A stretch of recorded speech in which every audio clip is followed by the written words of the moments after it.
ndasvika panzvimbo ndichitenga tepo apa ndanga ndakabata zvangu black label apa tenda vasiya zvangu mainepo kana nyama vakutodya nemavegetable havasi kuziva kuti Mbida atori apple kurova ngoma chingobairirai makebho mukashaya makebhosi munodedza levhosi mopisa madhevhosi aatoma hebhosi vari kuziva kuti Mbida kuita kunge dynamosi iko zvino ndiri kubata shuwa pane pekosi vazvikule shingi kuti havanganzingi vari kudedza ndingi asinida watezangeangatenziringi iye munhu wacho kuti ari kubata ngoma vauti ikatidhiniasi akutobata ngoma zviri siriyasi kadzira ridhimu kuti kavhishiyasi vauti Mbida watowa mudomasi vauti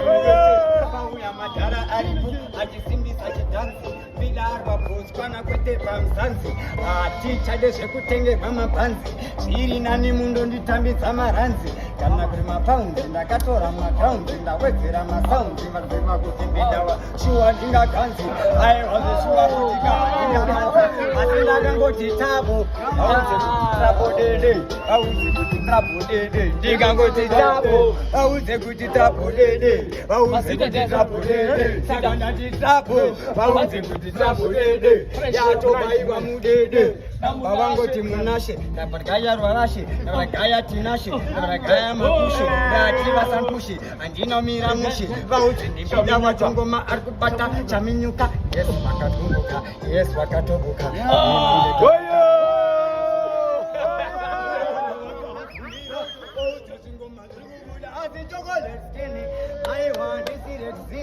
Pangoma chitera inini ndati chocolate skinny